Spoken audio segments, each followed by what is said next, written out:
Uh, Ganesh, you can go ahead. Sure, sir. Okay, start off. Good evening, ladies and gentlemen. A warm welcome to this evening's Colors of Glory virtual meet. I am Dhanesh Sankhyan, one of the coordinators of this event. This is one in a series fortnightly virtual meets we have been hosting ever since the pandemic set in last year. While the regular attendees of our events do not need to be told what our organization is about, kindly bear with me through a brief introduction for the sake of the new attendees whom we are delighted to welcome.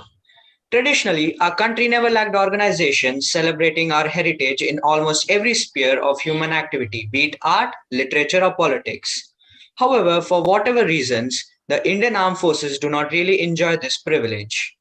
It is this grave anomaly that our founders set out to rectify by raising Colors of Glory Foundation, first of its kind in India, 6 years ago. Today, we are proud to assert that we have carved a niche for ourselves, celebrating the heroism of our men and women in arms, past and present, through innumerable events, outdoor and indoor, varying from battle reenactments and commemorative marathons to documentary shows and intercollegiate military history quizzes. Our website features over 120 popular blogs. We have pan-Indian membership base of both armed forces veterans and civil gentry and some overseas members as well. We are confident of scaling loftier heights once we see the last of COVID-19. Meanwhile, we invite all of you who are not yet members of our organization to join us in our unique mission. Please visit our website to know how to join. I am delighted to give you all a glimpse of the road we have traveled so far through this brief presentation.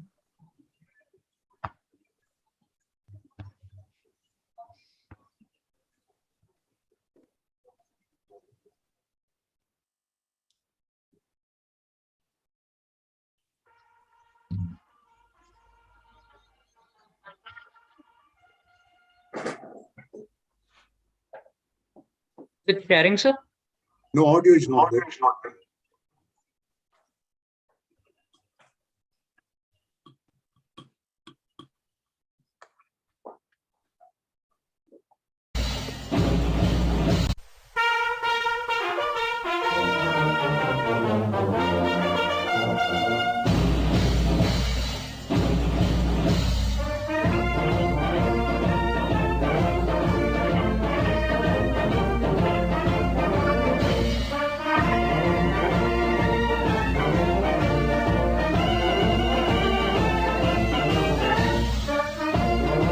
Not moving, Ganesh. Why it's not moving? Apologies, sir. Move the slides. Just a second, sir.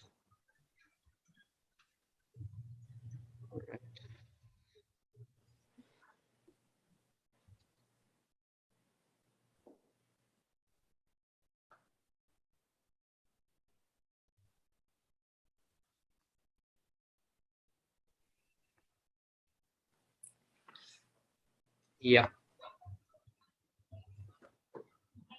Is it visible, sir? Yeah.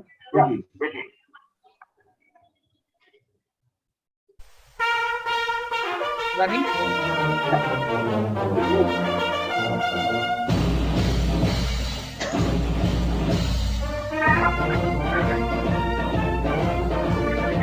But it's not moving. It's not moving. Yeah. Now it's moving. Dinesh, you're going to projection mode. Oh, right. And out of practice is a problem. Yeah.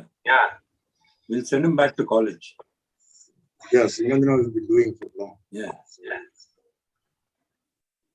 Projection mode.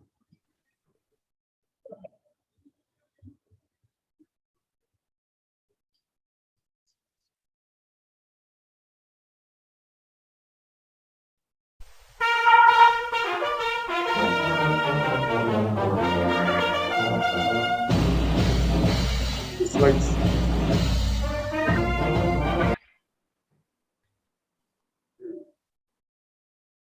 Okay.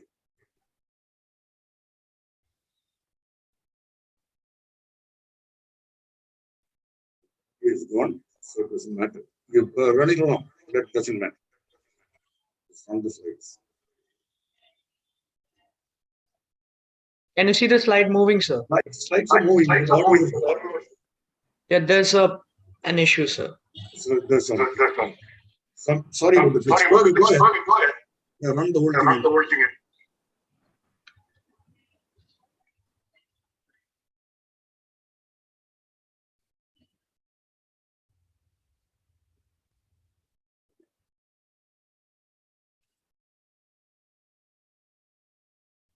Now I invite Captain D.P. Ramachandran to introduce our speaker.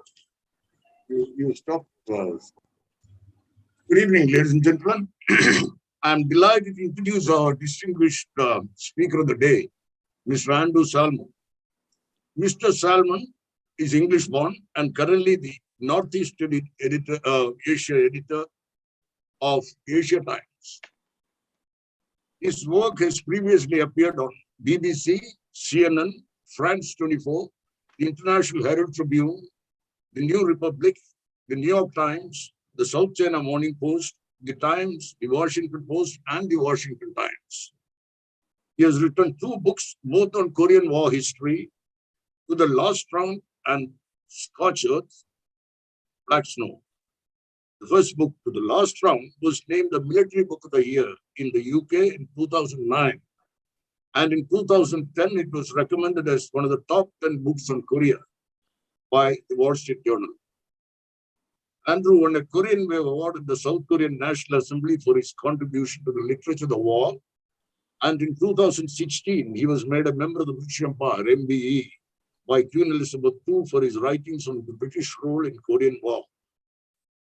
Andrew holds a BA from University of Kent and an MA from SOAS, the School of Oriental and African Studies, University of London. A council member of the Royal Asiatic Society's Korea branch. His interest, besides history, includes martial arts and, of course, So we have, without further ado, I now invite Mr. Alman to address the gathering. All yours, Andy. Thank you very much, Captain Ramachandran. I've got to say, in all modesty and in all humbleness, what I'll be presenting on tonight is something which I can really claim no expertise in. And it's not exactly a story of martial glory, almost the opposite. But it is an interesting story if we look at it through the lens of military motivation. Why do soldiers act as they do? And of course, it's a story that's a British story of humiliation, disaster, but in some ways it's an inspiring story for Indians because it is part of your heritage and your independence. And the story is something which I wrote as a news item in February because it was the 80th anniversary of the fall of Singapore in 1942. That is a landmark campaign in what may be, in fact, to the best of my knowledge, is the greatest military offensive launched in the history of humanity. Never before have so many targets been hit, time on target, by one force across such a vast swathe of geography. And of course, I'm talking about the mighty Japanese offensive of 7th, 8th December 1941, which we all know from Hollywood. And I saw your slide early on, Tora, Tora, Tora, because of the attack on Pearl Harbor. But Pearl Harbor was just the most distant objective. The Japanese, over those 2 days, were hitting, deep breath, Hong Kong, Thailand, Malaya, Singapore, the Dutch East Indies, what's now Indonesia, of course, Borneo, the American forces in the Philippines, Guam, Wake Island, and Hawaii. So in terms of the actual geographies covered by this operation, all at precisely the same time, it's an extraordinary, ambitious operation. And in the great sort of field of that operation, Singapore is one of the standout stories. So that's very somber recollection in Singapore in the first and second weeks of February as elderly survivors gathered to remember the bombings, the massacres, and the hardships that accompanied the capture of the island in February 1942. And Singaporean officials committed to the total defense of their island home. And of course, total defense is now a concept which looks extraordinarily viable given the extraordinary reception Russian forces are encountering in Ukraine. They expected a walk in the park. Instead, they're finding every Ukrainian is resisting to sort of the last drop of blood. But I'd like to talk about this situation, fall of Singapore, not so much through a Singaporean lens, but through the lenses of an Englishman, that's myself, and also perhaps of you, the audience, the Indians. What were the different experiences? What were the outcomes for our two peoples? There was not a huge amount of press coverage given to this in the UK, and that may be fitting. There's long been a belief in the martial valor and the guts and the courage of the British people. And that's buttressed by our victories in 2 world wars. And I think, the British role in the Second World War is a key part of our national legend, our national narrative. And certainly the cruelty of the German forces and the Japanese forces gives the UK some pretty firm ethical ground to stand on. However, we're adult people here. Let's look at this through a much more nuanced lens than simply black versus white. I think we need to, as an Englishman, I think I need to point out 2 factors. One, we Brits may think ourselves as great soldiers, but the fall of Singapore showed incompetence, ineffectiveness, cowardice, and is now seen as Britain's worst ever military disaster. The second thing is that we may claim a moral pride in this, in defeating Imperial Japan, but of course that rather overlooks the fact that at the same time, Britain in the 1940s was itself an imperial power. And this is something which in the last few years in the UK has come under a very, very harsh microscope, because the inequality, the ruthlessness, the exploitation, the racism, and the lethality of the British colonial endeavour are kind of overlooked in modern British education and to some extent in modern British history. So when it comes to analysis of the Singaporean debacle, there is a major irony, and there'll be several ironies throughout this talk. Let's talk about the British Empire to start with. How did empire end? The empire in which the sun never set, this vast and extremely expensive geography which the British people exploited for so long. We can say, and again, I lean towards India here, we must not overlook the decades-long independence activists in the British colonies, and of course in India with the Indian National Congress. There were shifting attitudes in the UK towards empire. Remember, Winston Churchill lost the last election even before the war had finished. And the Clement Attlee government, which came in, had much more of a decolonial mandate. But one factor which is widely overlooked is the extraordinary humiliation that the British Army suffered in Southeast Asia, as Hong Kong and Malaya and most of Burma and Singapore were taken by a fellow Asian power. Now, the crown jewel of empire, of course, was India. And the rest of empire was pretty much designed to get to and from India. But India was the jewel in the crown. And Hirohito's soldiers would never seize India. In fact, they'd faced the biggest defeat of their land army when they attacked India in March 1944. And I'm sure everybody on this call is familiar with the absolutely hideous conditions of the victory when the British and Indian forces defeated Japan at the gates of India in the Kohima Impal campaign. And I'm sure your organization is very, very proud of the role Indian forces took in that really nasty fighting. However, we need to remember that one of the things which the Japanese did in the Singapore after the fall of the island was create a rather different Indian army. The IJA, that's the Imperial Japanese Army, decided to establish an anti-British force of around 30,000 plus Indian prisoners of war, which became the INA, the Indian National Army.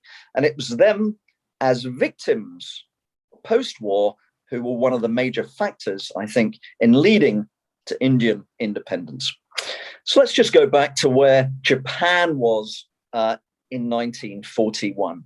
Japan had seen Southeast Asia and the Pacific Islands as part of its sphere of influence, the Nanshinron, the Southern Expansion Doctrine, right back into the late 19th century. But of course, this would bring it into collision with the European and American powers. Now, Japan, of course, had industrialized in the Meiji area, had fought China, had fought Russia, been successful, built up its own empire here in Korea and Taiwan, and joined the Allies in World War I. So in terms of Asian forces, Japan was not a colonized nation. It became a colonizer itself, Imperial Japan. But of course, after the First World War, as America rose increasingly to dominance and Japan moved into China, there was enormous pushback in the States against Japan's increasing and expanding influence. This was buttressed by naval treaties, which were anti-Japan. And a key issue, of course, was which way Japan's imperial expansion would move. There was one belief that it should expand into Siberia, into the Russian Far East. But when Japan was beaten by the Soviet forces in 1939 in an unknown but extraordinarily decisive battle at Khalkhin-Gol on the Manchurian-Mongolian frontier in 1939 by an unknown general then called Gorky Zhukov, who would become perhaps the greatest general of World War II, the Japanese were stalled. And that was really what decided them on this southern expansion policy, which would lead them towards Southeast Asia, the Pacific Islands, and eventually towards India. In 1940, Tokyo transitioned its policy into the so-called Greater East Asia Co-Prosperity Sphere. It's a bit of a mouthful. This will become a Yen bloc free trade zone, free of white colonial influences. The slogan of this of Tokyo's aim was Asia for the Asiatics, or Asia for Asians. And of course, what it didn't say so explicitly was that Japan would be leading this bloc. But when the Second World War ignited in Europe, Japan took advantage of an enfeebled France to advance into French Indochine, into Vietnam, Laos, and Cambodia. Washington, this was almost the last straw. That, as well as Japan's aggression in China, Washington put an oil embargo on Japan. And this was something that the Japanese couldn't take.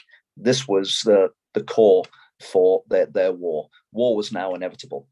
Even so, when Japan did strike, it won tactical surprise across these vast battlefields, most famously, of course, at Pearl Harbor.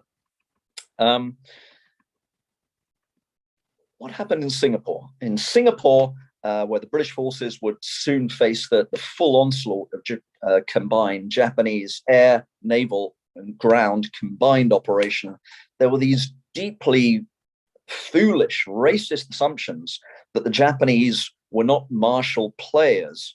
And I can't understand where this assumption came from, what it was based on. The Japanese, of course, had a samurai heritage, had plentiful battlefield experience against the Russians, against the Chinese in recent years, had very, very modern weaponry, an extremely modern and effective Navy and Air Force. So once battle commenced, the British forces, under whose command were two Anglo-Indian divisions, were routed. Japan achieved immediate theater air superiority and started bombing Singapore. Then a lightning campaign down the Malay Peninsula. the Japanese under General Tomoyuki Yamashita, the tiger of Malaya, started piling into the British, Indian, and Australian troops who were defending it. The British commander, General Arthur Percival, you may have seen pictures of him, was the almost typical ineffective looking officer, tall, thin, gawky, bad teeth, a little bit of a lisp. He was not a dynamic battlefield commander. And the Brits had made a terrible mistake. They hadn't trained to fight in the jungle. And of course, Malaya is largely jungle and rubber plantation. So the Japanese, who were much more aggressive, could simply bypass the British roadblocks by going round them through the jungle and then attacking their rear. And this tactic happened again and again and again. So the British Indian forces were pushed down further and further.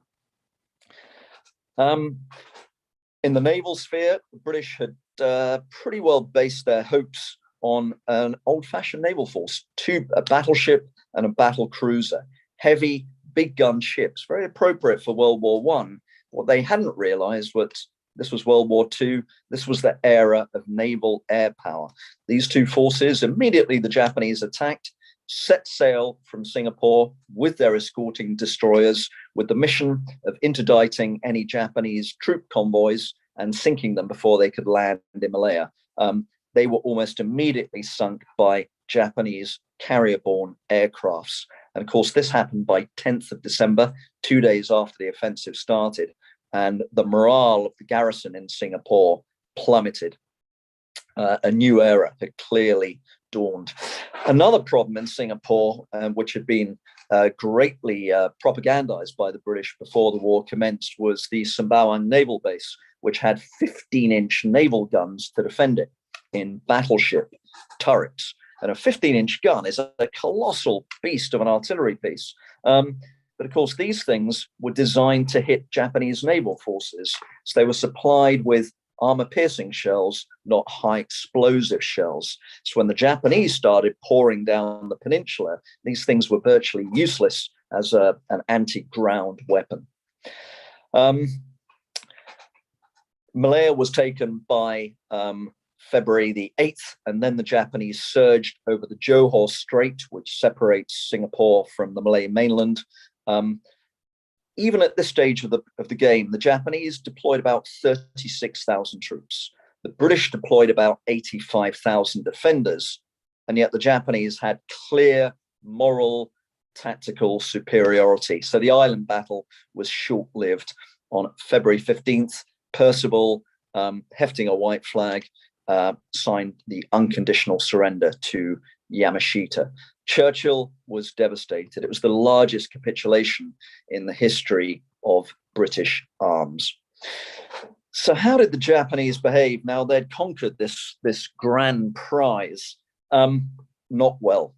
The Japanese have been described, I think, quite aptly by one British veteran of the campaign as being the bravest army in history. If you think of their last stands, their banzai charges, and their kamikaze attacks, but also the cruelest army in history. And they would show this in China, and they'd show it again in Singapore. Singapore was largely racially a Chinese city. And of course, the Chinese had long been supporting Chiang Kai-shek's defense against the Japanese in mainland China. Singaporean merchants had sent money and funds to buy weapons. And of course, as soon as the Japanese took control of the island, they started a series of massacres. And between 5 and 50,000, that's a very imprecise figure, I know, but clearly thousands of male Singaporean Chinese were dragged down to the shoreline and murdered by Japanese soldiers in a sort of an orgy of violence just after the city fell. Meanwhile, the defenders of Singapore, those who hadn't been able to find a boat and escaped through the Dutch East Indies all the way down to Australia, were taken prisoners of war. And of course, many of those British, Australian, and Indian would then be sent up to build the Death Railway up on the Burma-Thai border in hideous conditions. Thousands, of course, would die. And yet, Japan's victory proved short-lived. They're now facing the industrial might of America, as well as the the rump colonial powers, the British, the Dutch, and the French. And this was a huge force arrayed against it. In the Pacific, the Americans fought back in the most brilliant, I think, naval landing campaign in history, a marine campaign that fought all the way from Australia up to the Japanese home islands and Okinawa. The main British and Indian fight back was in Burma. Japanese forces captured most of the country, but in their last big offensive of World War II, which was the invasion of India in March 1944, they suffered their worst land defeat at Kohima, Impal. Hideous conditions, dreadful carnage for both the Japanese and the British Indian forces. This was one hammer blow. The other hammer blow, of course, came when the Soviets invaded Manchuria and Korea in the last week of World War II, and the United States dropped atomic bombs on Hiroshima and Nagasaki. Japan surrendered on August the 15th. But, of course, the British troops who returned to Singapore to reclaim the island would find that the island, the attitudes on the island had changed radically. British prestige had gone. One author of a Singaporean war history, Peter Elphick, says, "It is not overstating the case to say that the Battle of Singapore changed the world." This was one of perhaps the most outstanding event which led to a sea change in Asian opinion against European colonial powers. This removed from the Asian mind forever the myth of white superiority. And there may be no better example of this attitude than one of the great Asians of the post-war period, who's Lee Kuan Yew, the Chinese founding father of an independent Singapore. He would later tell an Australian interview that the Japanese victories made it very difficult for either the British or the Dutch or the French to drag the independence process of their colonies out over decades. Once you've broken the spell, it's very difficult to re-establish your dominance. And 3/4 of the technique of colonial governance is the spell you cast over your subject people. So that was Lee Kuan Yew. But it wasn't simply a case of overthrowing the British and smashing their image and smashing their prestige. There was another element to Japanese victory in Singapore that will play an unanticipated role in dooming the British Imperium in India. Now, 2 divisions of Indians fought in that ill-fated campaign in Malaya and Singapore. And in one of their more far-sighted sort of hybrid war policies, Tokyo used volunteers from this HR pool to create a new army, an anti-British fighting force, the Indian National Army, or the INA. And when this came under the command of the firebrand Indian nationalist who had formerly been part of the Indian independence movement with Nehru and Gandhi, but was a much more fiery character. And he took over the command of this force, and that gave it a great amount of credibility and really assisted it in promoting recruiting, not just among POWs of the British Indian Army, but of course many Indians who were living, based and working, or who had settled in Singapore and Malaya and Burma. So what role did the INA play? The INA is not well researched. To the best of my knowledge, it held 4 regiments. I think the Gandhi Regiment, the Bose Regiment, I can't remember the name of the other regiment. And very interestingly, and very much ahead of its time, they had the Lakshmi Bai, the Rani of Jhansi Regiment, which was of female combatants. I think that was probably very shocking to the British at the time, and may well have been shocking to Indians at the time. So in that sense, the INA was rather ahead of its period. However, when it came to their performance on the battlefield, they were moved into Burma as the Japanese forces prepared for the invasion of India under an extremely aggressive General Mutaguchi. But Mutaguchi made a terrible mistake when he launched the invasion. of India. He didn't prepare supply dumps. His understanding was that his Japanese divisions would be so effective they would overrun the British and Indian supply dumps. He didn't realize how staunchly the British and Indian troops would fight along the Assam frontier. And he also was rather an arrogant general. He believed he had never lost a battle before and would never lose one, but he'd lose a bad one at Kohima Impal. And he didn't much like the INA. He didn't trust them. So the INA forces were used mainly to cover his flanks.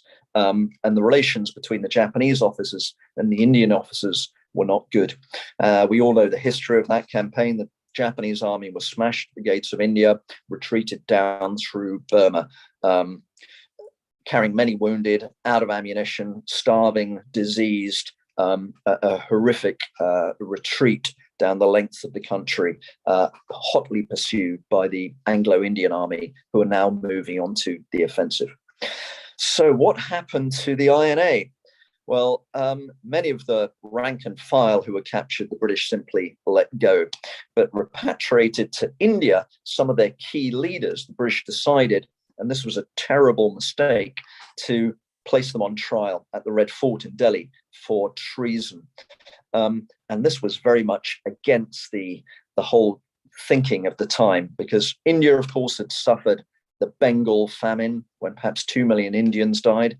India had supplied the largest volunteer army in the history of modern warfare to fight under British command around the world during the Second World War. And of course, there was a very strong independence movement in India at the time. So these three factors, combined with the INA trials, really turned the tide against any continuation of British colonialism inside India.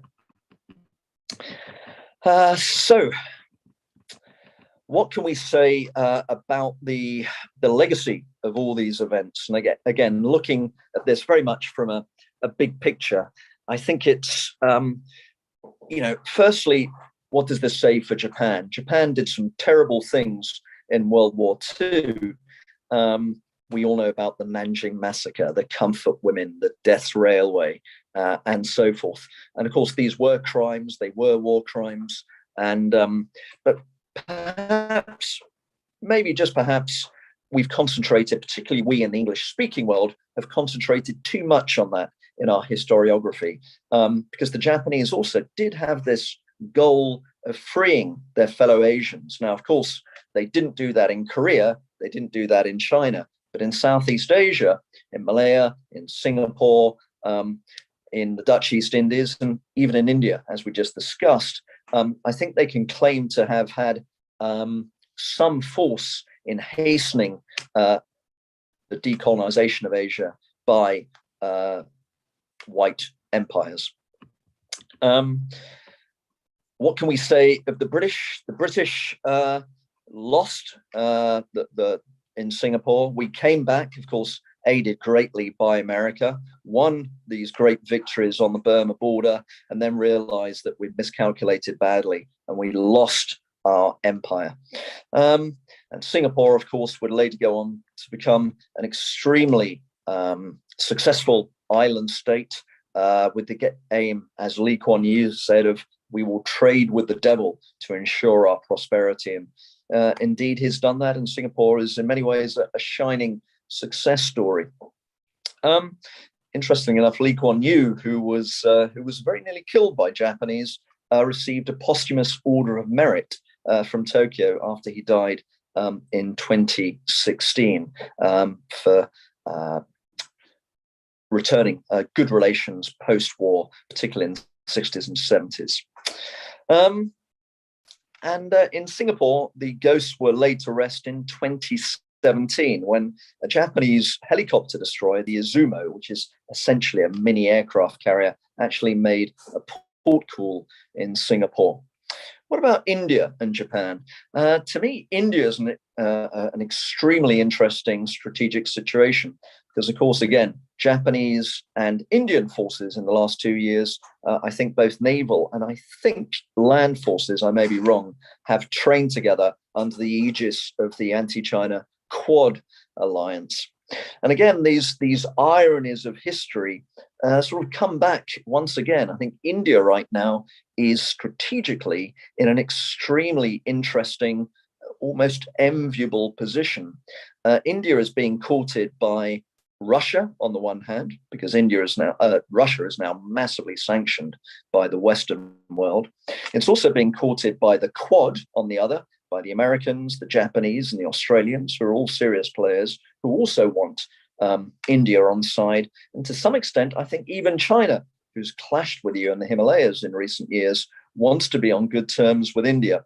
And finally, of course, the former colonial ruler, the Brits, that's us, would very much like India to enter a free trade agreement with us. We want to be, part of that dynamic and a massive economy of the world's greatest democracy. So to me, very, very interesting to see which direction India jumps in strategically in the months and years ahead. I think Modi has come to through luck or by judgment, I can't say, come to quite a sweet spot with all these large powers, basically knocking on his door. So how he plays this game is going to be very interesting to watch.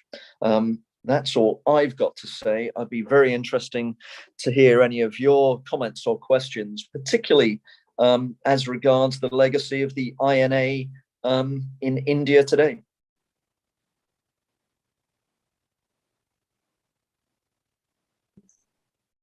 Thank you very much, Andrew. It's a brilliant talk. Subject quite intimate to our hearts, and I'm sure there'll be some questions. Ladies and gentlemen, please shoot your questions. You will be happy to answer.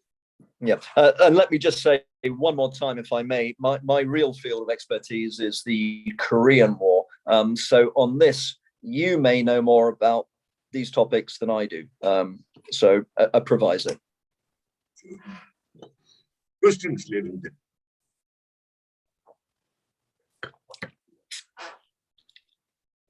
Yes, okay.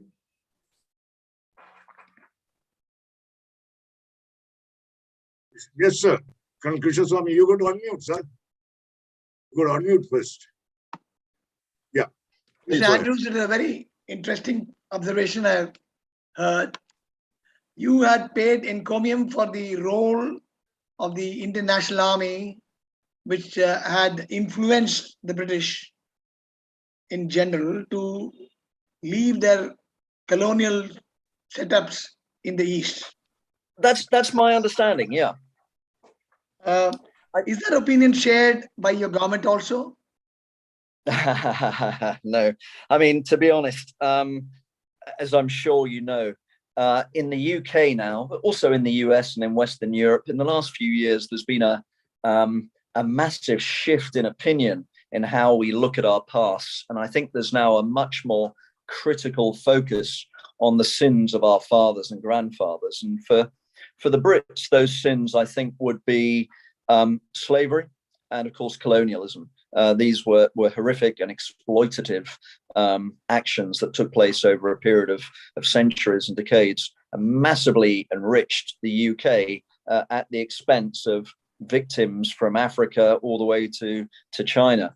And of course, with India being a central victim, you're exploited for 2 centuries. And I think that's much more the mainstream opinion among young people today who read or study this stuff.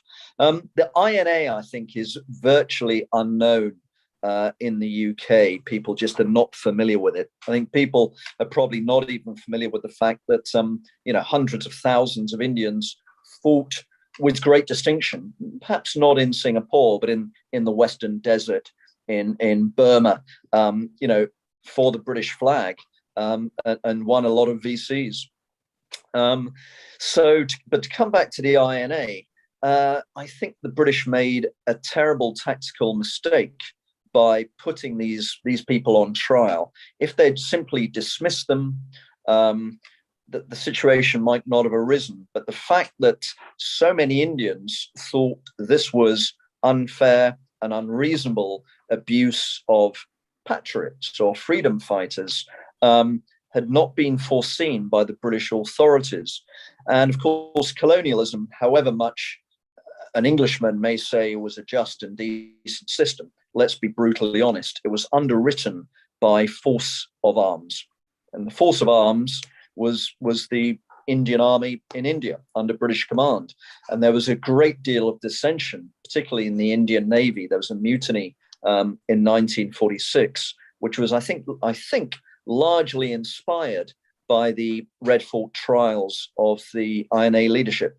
So once it became clear that the Indian armed forces were restive, the colonial experiment was bust, because, of course, the British colonial authorities relied on Indian forces to maintain their rule. If they lost the mandate of the Indian armed forces, it was not viable. One of your famous Attlee government's politicians had told the Governor General at Calcutta, the Chief Minister also, to say, when he was asked a very pertinent and an impertinent question about the role of Mahatma Gandhi in the freedoms, he said very little. And he said that we quit because we feared that the Indian army will no longer be loyal to us. Right. This is my understanding. But in the UK, you may remember there was that wonderful Ben Kingsley movie, Gandhi, in which Kingsley, who's an Anglo-Indian himself, played Gandhi, and he won an Oscar. This was 20 years ago or so.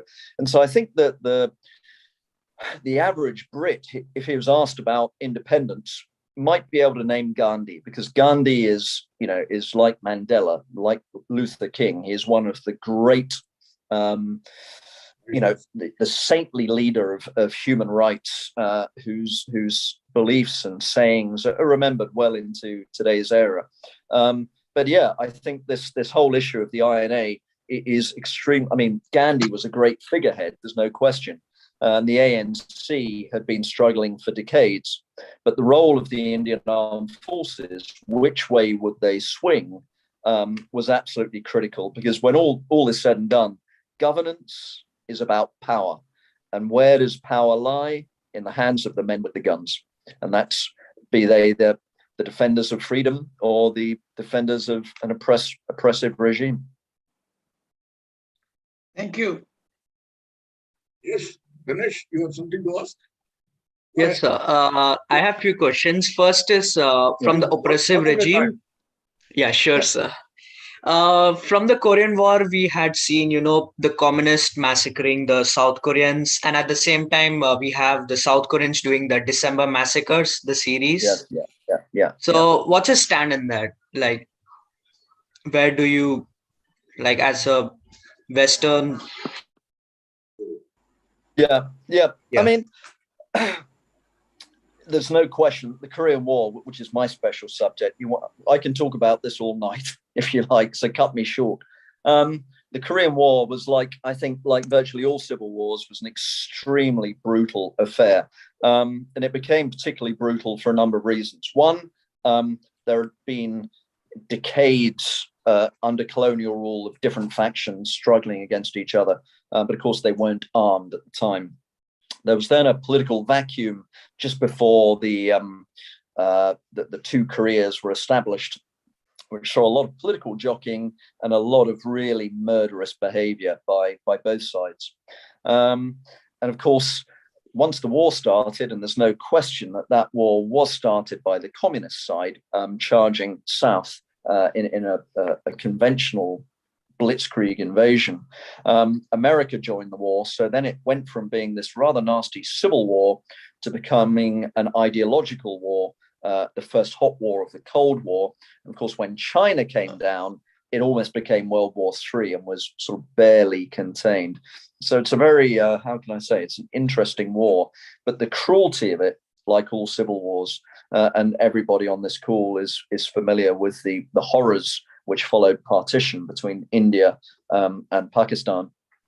There were, terrible brutalities on both sides. I would not care to say which side was worse, the South or the North. What I would say in defense of South Korea is that it didn't win the war. It was a stalemate. But South Korea won the peace. this country outside my window now is a top 10 global economy. It's a high-tech powerhouse. It's one full democracy. It's fully committed to freedom, human rights. If you meet young South Koreans today traveling the world, they've got just the same values as you and I, which wouldn't have been the case 50 years ago. So this is a country which did all the right things. Compare and contrast to North Korea, it's stuck in almost the 1950s time warp under the power of how can I explain this? A post-communist, ultra-nationalist, highly militarized, third-generation total monarchy. So which is the more successful country, South or North? To me, the answer is clear. Well, in that case, the North Korea has the Hwasong 17, which could target Washington DC easily. So, and the second question is right now South Korea has the new president, right, and he's too a hardliner, and he wants nukes to be deployed in South Korea. So what's your stand on that? And he's also anti-feminist. I've heard about this. So what's your stand on that? Well, let me address those 2 points. I was pretty busy over the last couple of days. As you may have noticed, North Korea test launched an ICBM. And this was a Hwasong 17, which can hit pretty much, this colossal thing. It's the biggest ICBM anywhere in the world. It's launched off a 22-wheeled TEL, a transporter erector launcher. And of course, this could be nuclear tipped. And there's no question that, sure enough, North Korea is a nuclear power. So they've got a massive deterrent against America. The fact that North Korea tested this this ICBM at this time is grist to Yoon Suk-yeol's mill. Yoon is the president-elect, the conservative president-elect. He took quite a hard line against North Korea during the campaign. And of course, what North Korea has been doing over the last 3 months, which is test after test after test, kind of fortifies his position. I think, sad to say, and I was hopeful for about 2 years, but engagement is dead, and we're going to, I think, turn the clock back to containment and deterrence. So that's that issue. Feminism, yeah, you're absolutely right, but he wasn't the only one who was anti-feminist. There's been a bit of a backlash in recent years against feminism among young South Korean men. And the problem for the feminists and also for the politicians is that the cohort, which is the keenest voter, is young males. So if you take a pro-feminist stance, you are pretty much dooming your party to a loss at the voting booths, because for whatever reason, don't ask me, but it's these young men are the keenest voters. They're the political class which will turn up at the voting booth at 6 a.m. So to be honest, both parties were pretty anti-feminist during the campaign. But as I said, I've got faith in South Korea. We all know as Democrats that, politicians don't necessarily keep their promises. And I think the better instincts of the Korean political class will out, and we won't have sort of dastardly anti-feminist policies here. It's not really in the South Korean political DNA. This is actually socially an increasingly liberal society. Thank you, sir. Sir, I'm Subramanian. I have got one question. Yeah, please go ahead. Yes, sir. See, the communist, it was started long time, almost 100 years old. But only country, China only is becoming dominant in the economy. All other countries, it is not that much economy domination. Maybe Russia also, it is dominating. But all other countries, especially North Korea, we are getting the news, people are very poor. I request your observations. I mean, yeah, China is communist in political outlook and its one-party state system. But I mean, under Deng Xiaoping, we saw that remarkable turnaround when they adopted market-centric, basically capitalist policies. So one could argue that China is naturally an extremely rich country due to its vast human resources. It's the most popular country in the world. It's increasingly a well-educated country. It has a long history as a civilization which values education and getting ahead, and has always had a strong merchant class. So once the party lifted the communist lid and put on a new lid, which is capitalism, I think China was very well placed to surge ahead.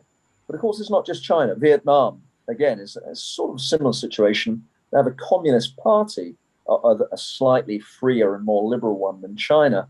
But their economy is very much run along capitalist lines, and it's been pretty successful now. North Korea is, frankly, I think an anomaly. North Korea just partly because, of course, it's constantly threatened in its national competition with South Korea.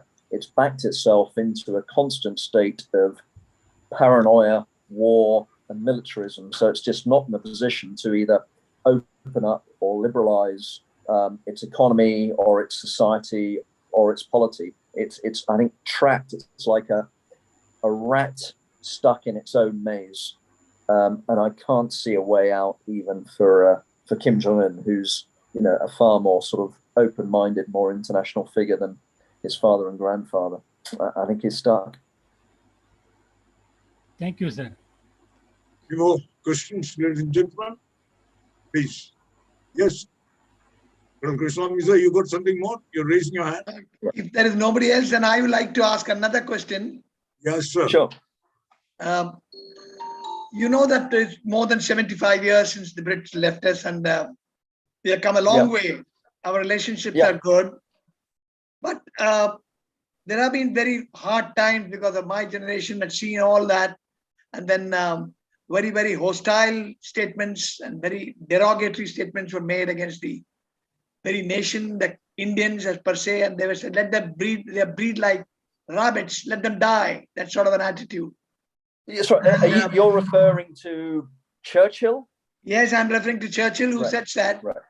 And the average Brit now, the younger generation, who must have watched the relationship that India enjoys in the international scene and also with Britain, wherein your health system, your entire health system is to a large extent is successful because of the Indian doctors and Indian nurses.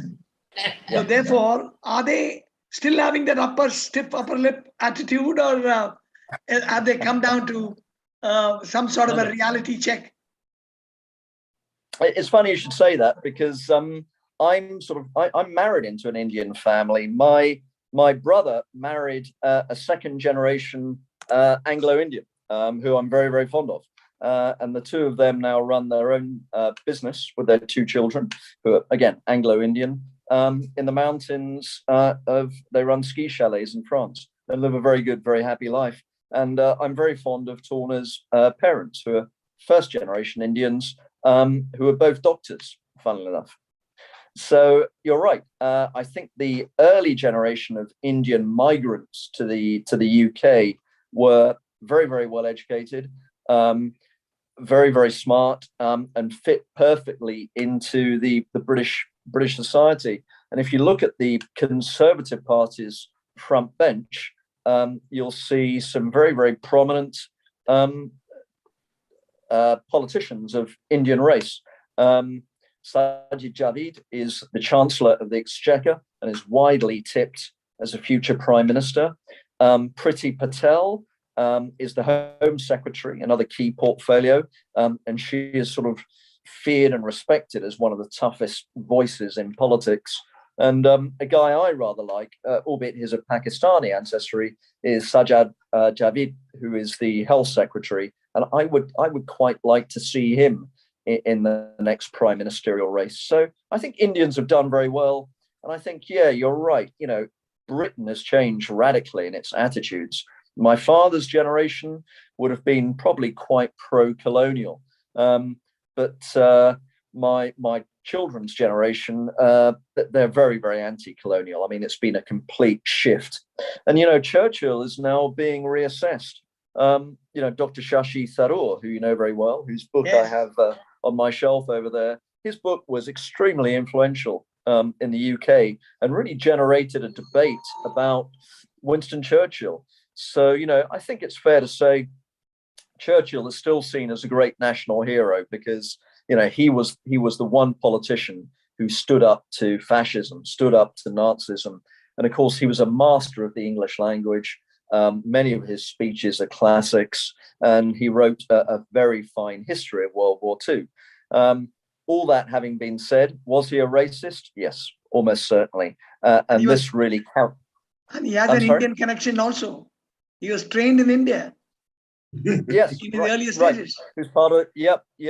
And of course, his personal responsibility for the Bengal famine, which killed 2 to 3 million Indians in the midst of the war, and is the blackest mark against the UK in World War II, far and away.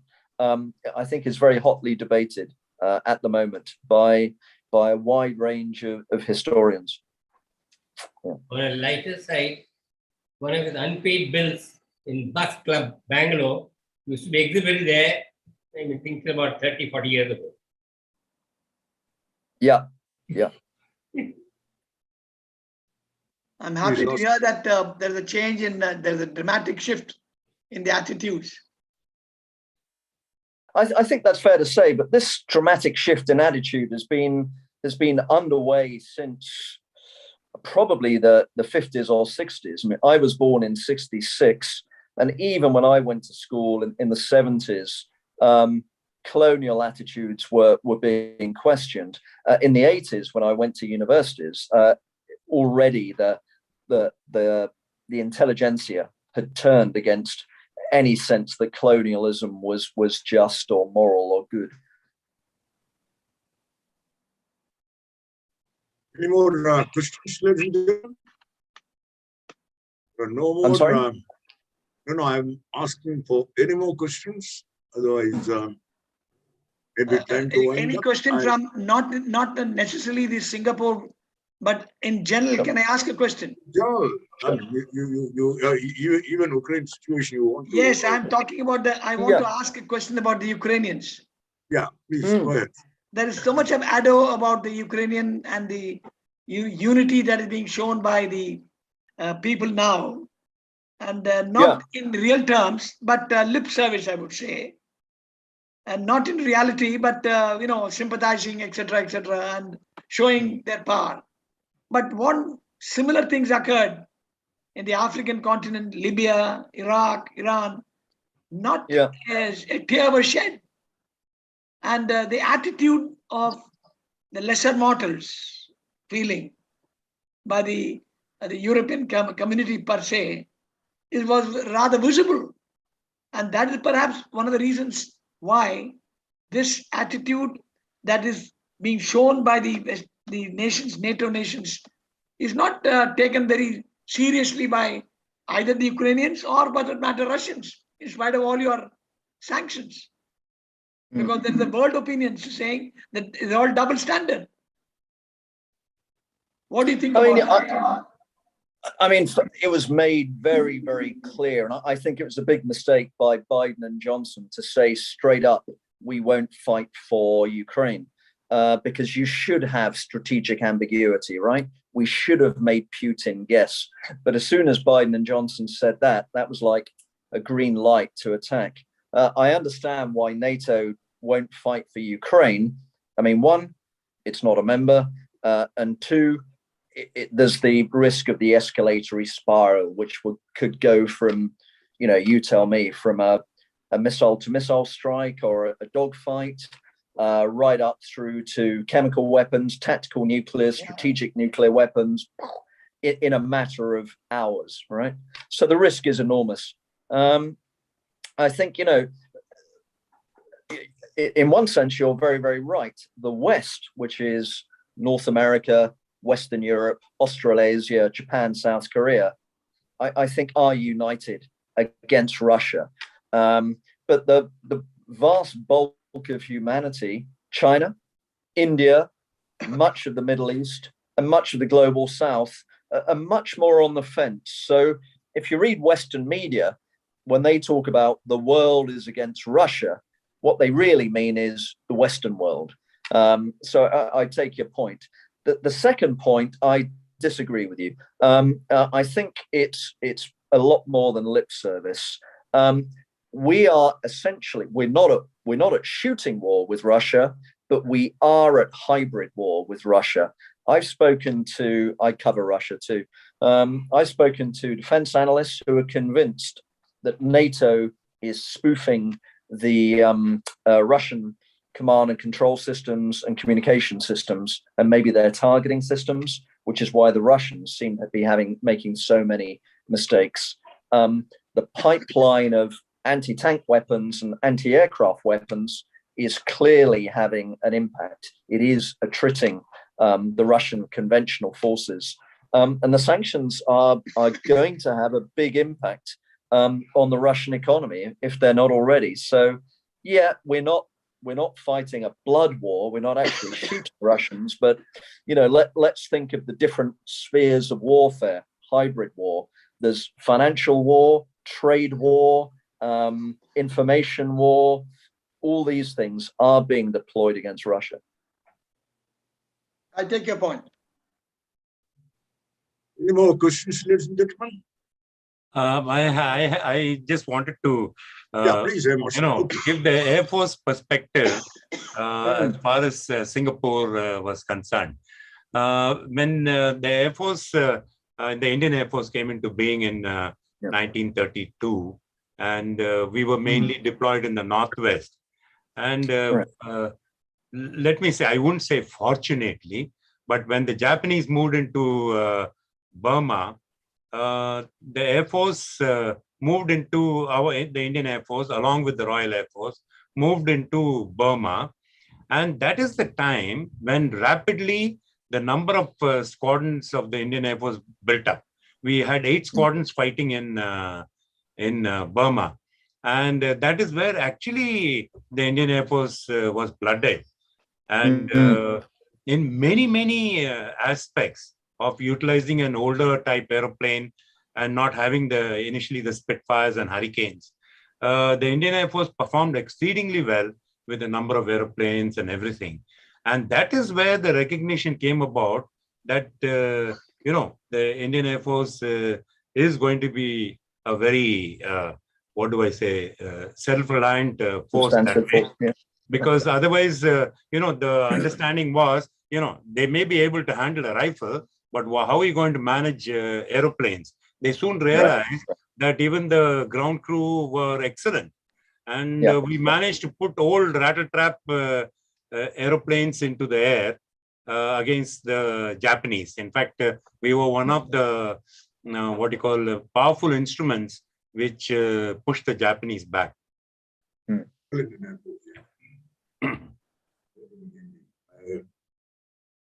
Thank you, Marshal, for that. Any more questions? I mean, if there are no more questions, it's already getting on to 9. And for Andrew, it must be getting on to past midnight. I think I should. I've got nowhere else to go today, Captain. So I'll just play the national anthem and wind up the meeting. If you all just hold steady, we cannot stand up, but you can sit up straight for it.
Thank you very much, Andrew. Thank you very much, ladies and gentlemen. I hope, Andrew, you enjoyed the evening with us. I mean, late night rather.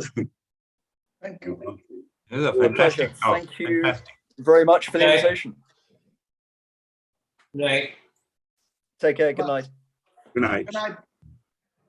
Good night, everyone. Good night, everybody. Right. Bye-bye.